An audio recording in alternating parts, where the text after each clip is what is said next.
Welcome to Jumpin, the social media podcast from iJump. Find out more about us at iwantahome.co.nz.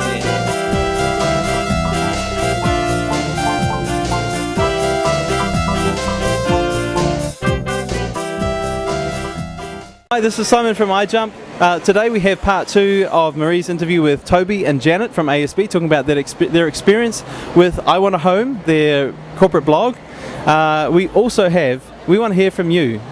We want to hear your video or audio comments, and as a bit of incentive, the best comment, as judged by us, is going to receive Join the Conversation, this book by Joseph Jaffe, who also wrote the book Life After the 30-Second Spot.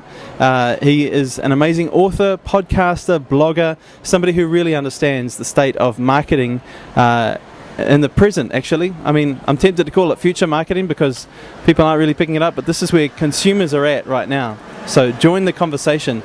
So to join the conversation, please join the conversation and send us your video or audio comment to simon@ijump.co.nz. Look, while we're in the mood for giving things away, I also have some tickets available to the Strategic Communications and PR Forum at the end of March. I'm going to be sitting on a panel there on the first day of that conference. So I got some tickets to give away.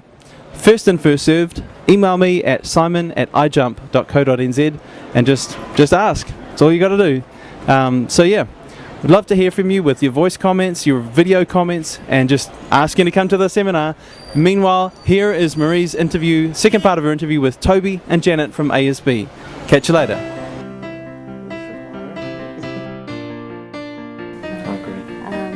What would you both say to corporates out there that would love to actually do this blogging sort of, or start experimenting, but are really fearful of maybe, of the unknown, of not having the control? Because we're hearing quite a bit of that as well. So from other marketers and PR, whether it's PR or they are a bit worried. What would you say? I would say do it.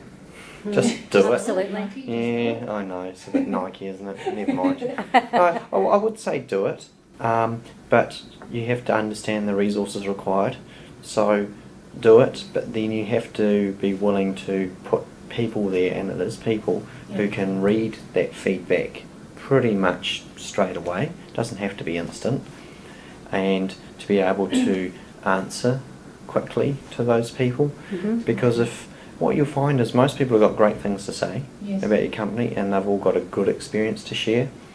The people who have got a wrinkle or a hiccup in the relationship, they're telling you that because they want you to fix it and want to stay. If they don't want to stay with you, they're not going to tell you that it's going to go away, particularly in New Zealand. New Zealanders love to do that.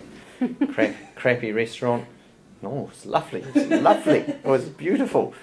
And then they walk out the door. Oh, that's no good back here again, eh? That's no good. I did it today.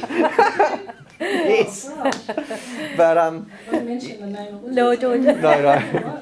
Do that off camera. But you do it because they got good things to say. If people are upset enough they want to move, generally they do it. They act on it. So, and that just is something I learned in market research actually, that people who complain actually want you to fix the relationship. They want you to put it right because they care enough about your brand or the company they're dealing with. They want to keep that relationship alive. And sometimes you like that type of customers too. They're telling you something. So they want to stay. It's also a very rich resource. If customers say, hey look, every time I come in the widgets are in the wrong spot or difficult to find, well hello, you can fix it up, make it better. And everyone goes, oh no, they're really good because the widgets are always easy to find. Yeah. So you can use it as a resource as well. So what other resource? So far you've touched on people. Yep. Just do it. So it's resource and time, and I think also you have to have some faith and trust in what you're doing. When you launch something like this, you don't know how it's going to be in a month's time. You've got a pretty good idea of what you want it to be. But how it really will look, how customers and people really will respond, how they really will feedback, you do not know. You have to have some faith that people will like it, that you're doing the right thing that people want. And that came from a lot of market research, a lot of thinking and planning and talking beforehand. even though, you know, it has evolved since. I mean, this site's changed a lot already since it launched, Yeah. and we keep trying to evolve it. We're trying to push it. We're trying to do a lot. We're trying to learn a lot, because some of the sort of, what do they call this new media thing? Web 2. Some of this sort of, this Web 2.0 stuff, it doesn't work. You know, it's a bit more hype than reality, but you don't know that till you give it a go. Right. But maybe it's different for different kinds of products or markets or countries or audiences. So you don't know till you give it a go.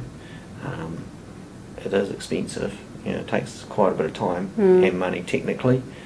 You know, all these features are quite nice. And I imagine if you're a keen person at home, you could do it on your computer. I'm sure there's nice tools to do that. So you could make your own website and add bits where your friends could talk and blog and stuff. Doing it commercially, it has to be a lot more robust. Yeah. And it does take time and technical people to do that. And yeah, they've got to be pretty onto it. But we're lucky we've got great agencies we work with, and our ad agency's been great through it as well. So it's been a very collaborative effort, Yeah. and it keeps going. It's not over by a long shot. Now we actually, Yep.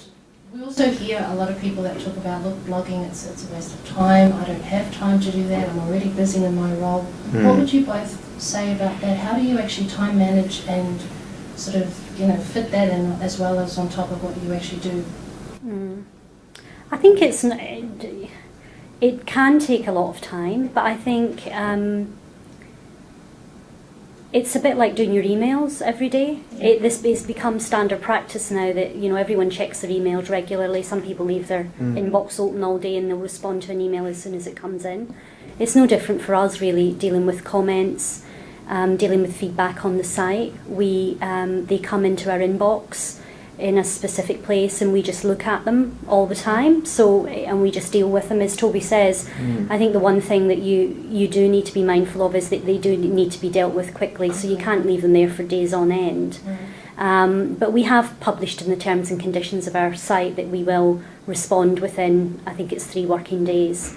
So I think, you know, and we're generally doing it the same day, to be honest. It's only really if something came in on a Friday afternoon and we don't pick it up till the Monday that you would have had that lag. So it's not as onerous as we thought it would be. We've actually, and the other thing is, for us, it's exciting to get that feedback. So actually you do want to look at it and read it. And I guess the only kind of onerous bit of it is where we pass on, say where we've had specific home lending inquiries. So someone says, this is my situation, can you give me a loan?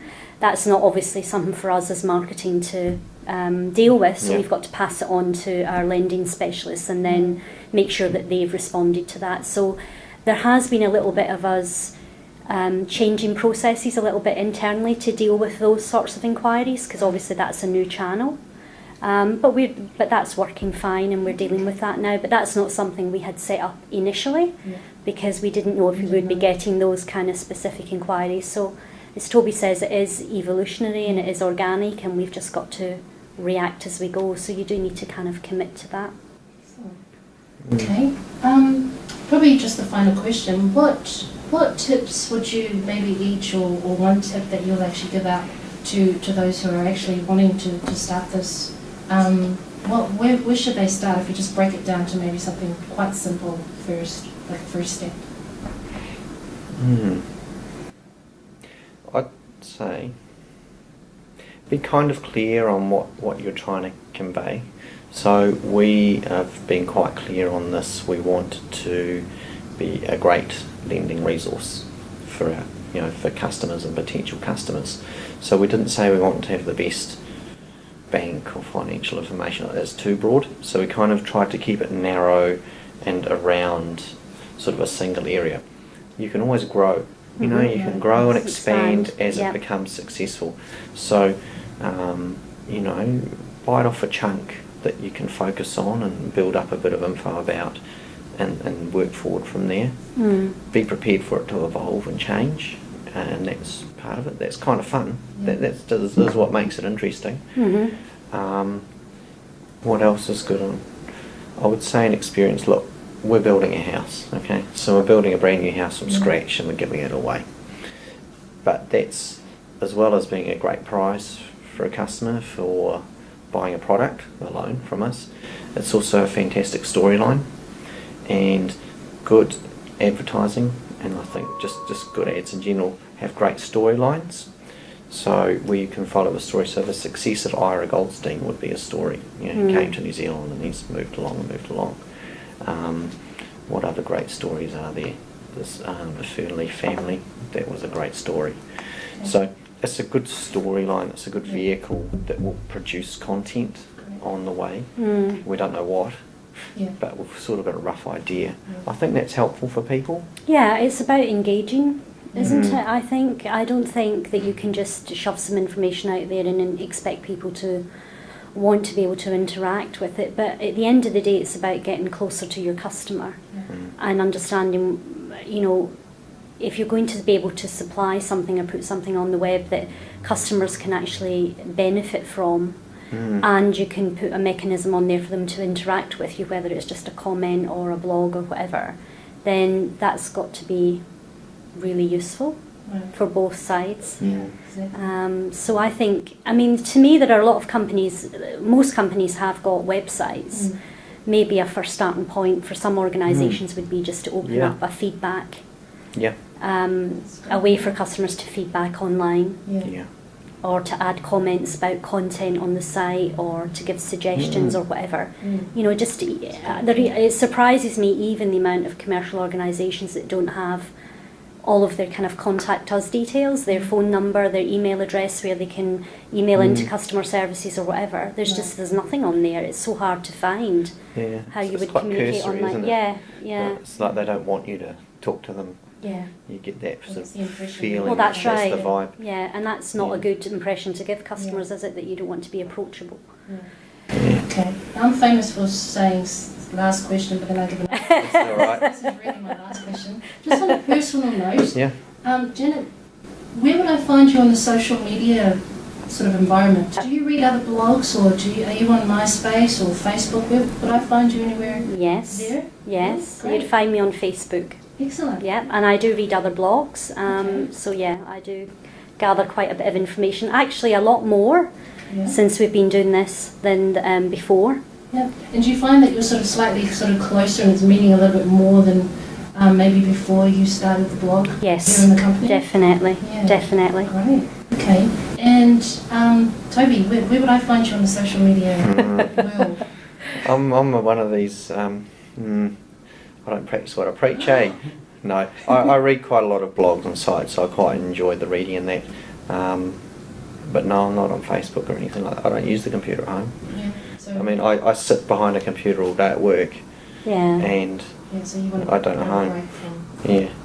I like TV, eh? This talks to me. The trashier the better. Actually, It's a bit out at the end of the day. Yeah. But no, it is something I'm very interested in.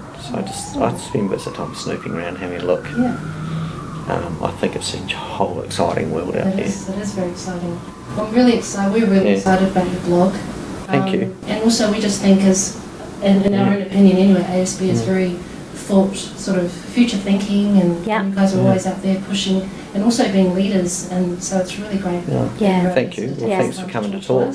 Thank you. So we were talking with Janet and Toby. Now these guys are in the ASB marketing team, so check out their blog. We'll also put that blog up as well. And until next time, see you later. So that was ASB for you. That's corporate blogging. Well, next week we have another exciting story of somebody using social media in real life. Don't forget, you can get this book, Join the Conversation, and the way to get it is to do what the book says, join the conversation. We want to see your video or hear your audio comment. Just email it to simon@ijump.co.nz. Not sure how? Just email me and ask. So we're really looking forward to your comments. This is Simon from iJump saying catch you next week. Thanks for watching Jump In. For more information on iJump services, visit our website www.ijump.co.nz.